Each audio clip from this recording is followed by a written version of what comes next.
Okay, here's an opportunity in this match. We're playing, it's Evan Lacoursiere from Edmonton against Brad Wilton of Calgary. Evan is our number 2 seed and also the youngest competitor of all of the 12 bowlers we had here. As you can see on Evan's shirt there, he is a sponsor from Super Tint.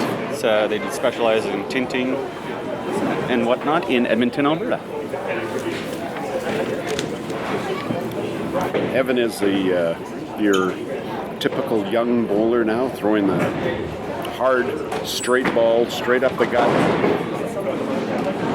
But one thing with Evan, at his age, he is incredibly accurate as he misses a corner pin. When you say he throws hard, the one thing about Evan though, he does throw hard, but it is not from effort.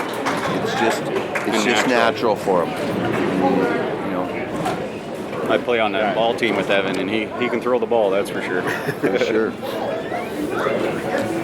Well, that was one of his other aspirations, was to go to college in the States. And he had opportunities. Decided that he wanted to stay home. Brad Wilton taking one frame right off the bat with the strike. Brad is the owner of A&B Express, one of our sponsors, along with All-Star Bowling Sales, 5-Pin Universe, Karen Peon Organ Donor Foundation, Bradson Promotional Group, and our 4 bowling centers, Paradise Lanes in Calgary, Golden Mile in Regina, Sherwood. Oh, a good break there. Sherwood Bowl in Sherwood Park, and the Heritage Traditional in Red Deer. And as we see from that kickback, this host is not just prejudiced towards the fastball kickback. It's giving it to a nice control ball that Brad threw. Nice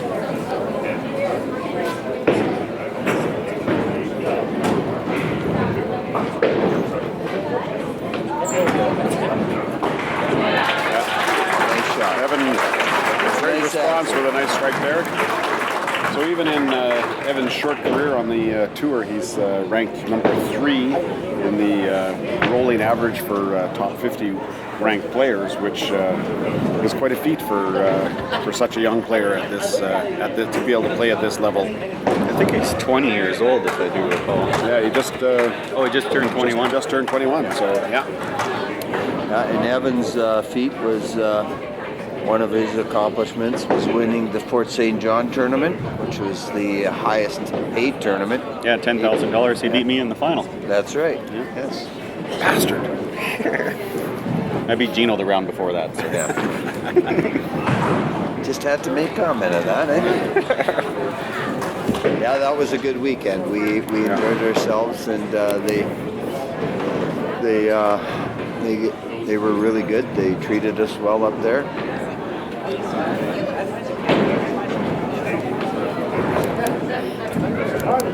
So Evan finished 4th in this year's total points for the 4 tournaments. Participated in all the events and accumulated 232 total points. So, and he got a $250 bonus for qualifying 4th throughout the year. And we're also playing for $40 a frame here. yeah.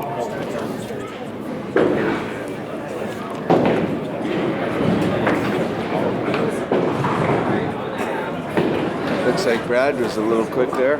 Didn't get to his release point. Yeah, I was ended up thinking the just same thing. letting the ball go and to the left. Needs a spare for a 2-frame carryover. Yeah. Thank you very much, he says.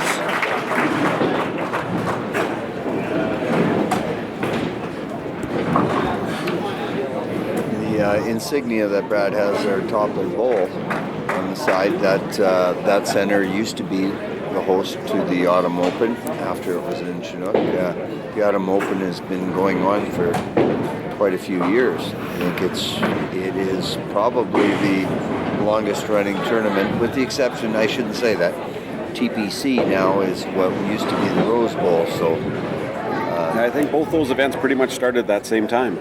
right around the same time they were the back first in two? Back in the 70s. Yeah. I wasn't quite around yet then. Me either. I'm glad to say. Did you say you neither? Yeah. I didn't play in the 70s. When did you first? 83 would have been my first. That was your first time you played on the cash? Yeah. I would have been 2. Are you all finished? Yes.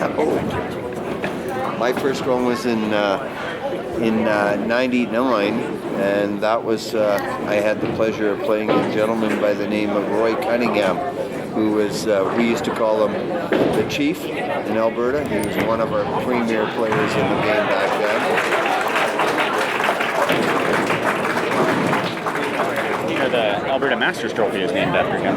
I Yes. believe. Yeah, the singles trophy. Yeah. So with that strike, Evan just wins 3 frames. So he's won the second, third, and fourth frame with that strike. So 3 frames to 1 for Evan over Brad. They fall awfully close again.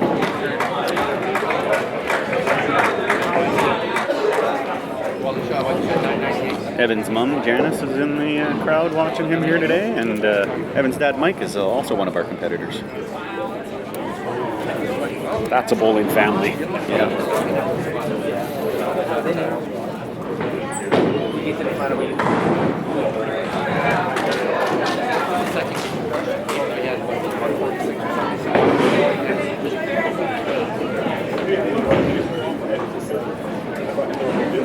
It's nice to give these guys the opportunity to play on TV. I know when I was growing up, that was one of the things that I always wanted to do was play on TV.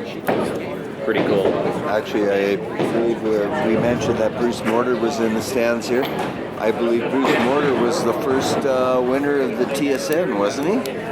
Yes, he was. He won the very first TSN that was hosted on TV. Yeah. And, I believe he beat a young gentleman out of Edmonton by the name, at that time they used to have the senior YBC champions. They were also introduced to it, and a gentleman by the name of Billy Kunis was the one who lost to Bruce in the final. Yes, I believe it was 10-0 too. So. Yes. I wasn't going to point that out. Yeah. I'm sure Billy doesn't want to hear that ever. No. No. But there again, it was 10-0 because there was some frame carryovers and, you know. Okay, so Brad looking to get the spare to take this frame to even it up, or to get the second frame out of the 5. And he does it. So 3 frames to 2 for Evan. Pretty close in pinfall, too. Well, Brad has an opportunity if he throws the strike here. He'll have a difference of 15, so he would have that advantage. As we say, any one of these guys can run a triple, a double, and they can either put a spread on pinfall. Brad actually, his high game is 415. He actually just got that a couple years ago. He pretty much, it was a thing on the tour that Brad Wilton the best bowler to never have a 400. Yes. But he finally accomplished that feat a couple years ago, so I was pretty happy for him. Yeah. Yes. I'm sure that was a big monkey off his back. Oh, yeah. Yeah. I think we were all surprised that he didn't have a 400 based on how he throws the ball, with his freewheeling style and how consistent he is. So Just always that one frame somewhere that. yeah.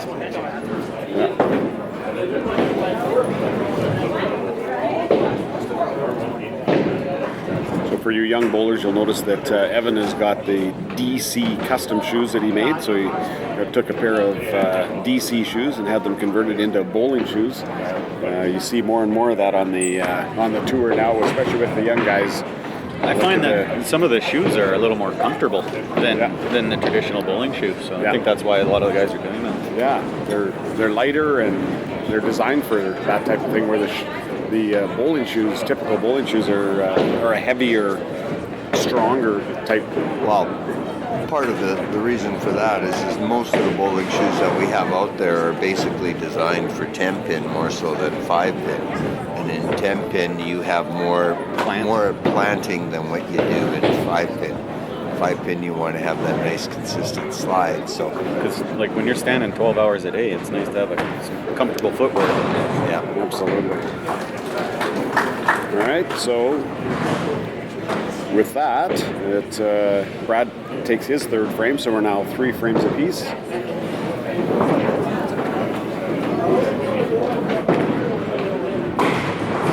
And again, very close in pinfall. Like really. Okay, so looks like a 4-frame game, 3 frames each here, so it's go time now for these guys. Little barn burner. Yeah. You might see these guys start to take just a little bit more time, just make sure that they're set before they actually throw the ball. Earlier in the match, their tendency to get up and go, where all of a sudden they know the importance of the shot. Oh, good shot. great ball. Yeah. And you notice that when the competitor has a bad break like that, and that the fellow people that are out in the stands cheering for him, they always try and induce the positive attitude of it. Like, hey, great shot, and Get the spare. keep you going, get the spare, rather than letting you have the opportunity to think of the negative side. Yeah, it's always tough when you throw a good ball and you get a bad break like that to focus and just go up and get the spare. Because if you think of it, if you get a really good break and get a corner pin, you're happy. Exactly. Yeah, it just induces it causes the adrenaline to even pump up a little more. Sometimes when that happens, you have to learn to be able to take yourself away from it and bring yourself back down to the reality. Completely different match than our last one. The last match there was lots of strikes thrown, and this match we're seeing very few. Brad Wilton coming through with a strike there to Right on cue. win the frame. You could tell he was pleased with his shot there. So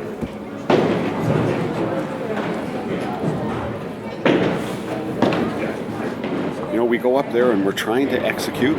We're trying to do the best we can, and when we execute, it just feels good. And that's the emotion that these guys are letting out, is after they've executed that great ball. Ooh. Right corner pin. See, like I was talking about, it's pretty thick there. Yeah. No problem there. Just a reminder, we're playing for $40 a frame here.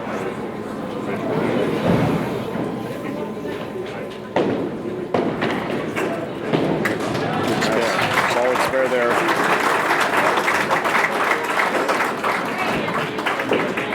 Okay, 188. So Evan's a little down on the pinfall, so he's looking for an opportunity here to close some of that gap. 2 strikes here would definitely help that.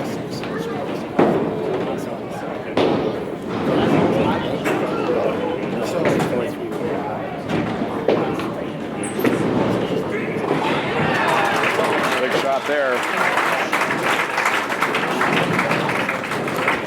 All right. This is one of the parts that Evan is really, really good at, is when it comes to a situation, he elevates his game very, very well. He's played a lot of sports, and that's probably a lot to do with that. Exactly. In our game, the 5-pin, or like a lot of other sports, the attributes, your physical attributes, you learn at an early age, and you pick them up and you do it. And then it becomes what's between the ears and what's between the chest for your heart. How much you love the game and how much you begin to understand yourself and how the game works. And those are the parts that once you start throwing, you basically get down your style, your form, and that, and then it's learning how to correct. It's dealing with the ups and downs. Oh, a messenger out of nowhere.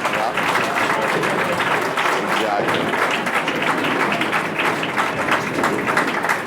So they're tied 4-4? They're tied 4-4, and Evan throws the first strike, so he's forcing Brad to respond right now. Basically, darn near even in pinfall, too. Yeah.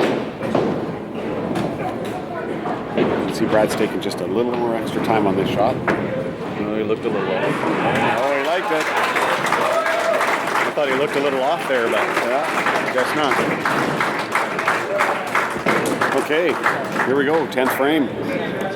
Well, this is whoever wins this frame wins it. Yeah. A tie in the frame would The result. tie would give them give Brad the advantage. Yeah. If there's a tie Yeah. in score and frames, we'll be throwing an extra frame.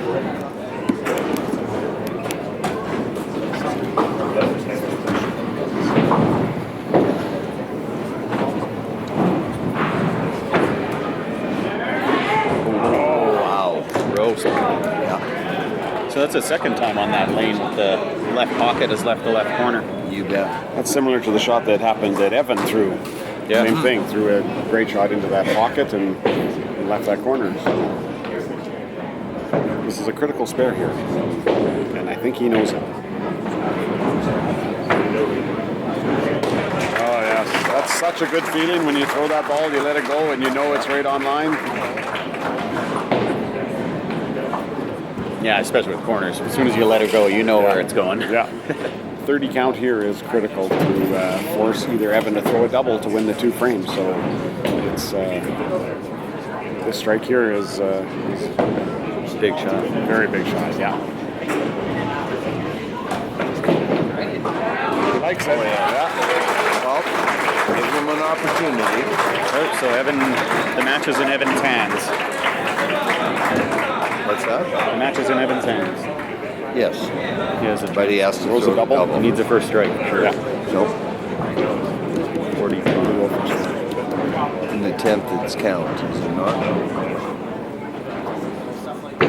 No, total. So if Evan threw the strike in the first ball in 10, he automatically Evan- wins it? Well, it just depends set on and ready to pinfall. go. If That's his right. eagle strikes spare, then it's Yeah. pinfall. It was wide. He can still tie the frame. No, he can't. Unfortunately, he can It's tie done. the frame. He could tie the frame, But unfortunately can't catch him. He can't catch him total. only good. That miss cost him the match. 255 max. Yeah. They were tied 2-2. They'd be tied up, but Evan would lose on pinfall. That's too bad. Good job, Brad. Yep. 278, so he wins 5 and 6, 6 games to 4. 278 to 228. Okay, so $240 for Brad Wilton and $160 for Evan Lacoursiere.